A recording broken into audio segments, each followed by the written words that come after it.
Hello friends, आज हम पढ़ेंगे साइकेट्री के इम्पोर्टेंट डिसऑर्डर के क्राइटेरिया फॉर ड्यूरेशन। मतलब कि कम से कम कितना देर तक, कितना मंथ तक, कितना वीक तक होना चाहिए कोई भी पर्टिकुलर डिसऑर्डर, जो वो डिसऑर्डर के क्राइटेरिया में आए। और हम कहेंगे कि हाँ ये डिसऑर्डर है। जैसे साइजोफ्रेनिया, इसके लिए कम से कम 6 मंथ से ज़्यादा, 6 या 6 मंथ से ज़्यादा होना चाहिए, तो ये साइजोफ्रेनिया बोलेंगे।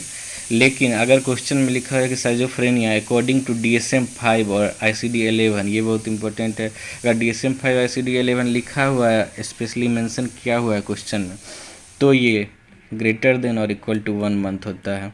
1 मंथ भी रहे तो वो साइजोफ्रेनिया के अंदर आएगा। ये अकॉर्डिंग टू लेटेस्ट अपडेट है, ICD-11 का अपडेट है। ICD-11 सॉरी, यहाँ टू लिखा ICD-11, ठीक। और उसी तरह डिप्रेशन के लिए और OCD के लिए, ऑब्सेसिव कंपल्सिव डिसऑर्डर, तो ये सब का क्राइटेरिया आप पढ़ लेना बुक से, बुक में लिखा ही है। लेकिन ये क्राइटेरिया ऑफ ड्यूरेशन जो कि सिंगल लाइनर क्वेश्चन बहुत इंपॉर्टेंट है।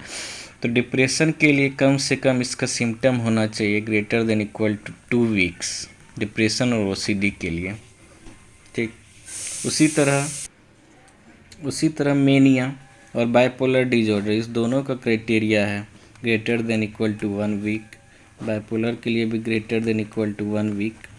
मिक्स्ड एपिसोड के लिए भी, मिक्स्ड एपिसोड डिसऑर्डर के लिए greater than equal to 1 week.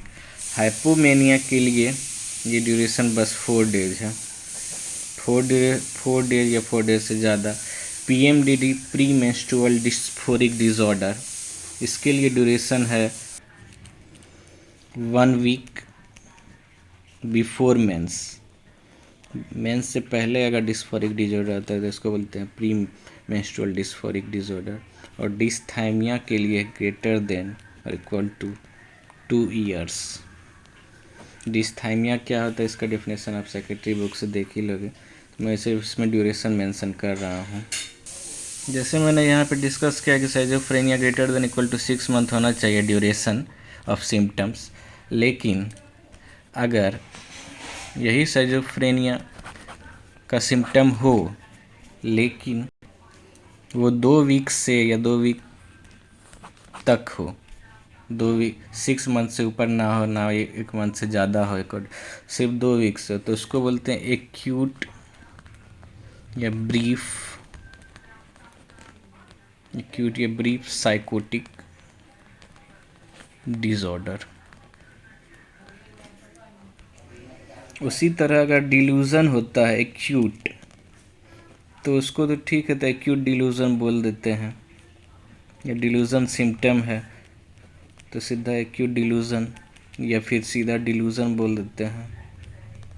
लेकिन अगर डिल्यूजन का सिम्टम ही ग्रेटर देन 1 मंथ रहे तो इसको परसिस्टेंट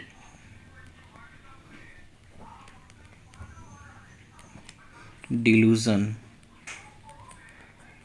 डिसऑर्डर बोलते हैं। अब याद करने का तरीका, वैसे तो बहुत तरीक़ा से याद कर सकते हैं, मैं जिस तरीक़ा से याद कर रहा हूँ वो मैं बता रहा हूँ। S for schizophrenia, S for schizophrenia, तो S फॉर 6 यानी 6 मंथ। D है जिसमें डिप्रेशन OCD, D है जिसमें वो 2 वीक्स, D2 याद रखना है, D2। S for schizophrenia S6, और जिसमें M है वो 1 वीक मेनिया मिक्स्ड, या 1 वीक से कम हाइपोमेनिया, है ना, तो ये 1 वीक है। मिक्स्ड वाला 1 वीक है। हाइपोमेनिया 1 वीक से कम यानी 4 मंथ है। मेनिया 1 वीक है तो हाइपोमेनिया उससे कम है। PMDD M है तो ये भी 1 वीक हो जाएगा। तो ये बहुत इम्पोर्टेंट है और 1 लाइनर बहुत ही पूछा जाता है psychiatry. Thank you very much.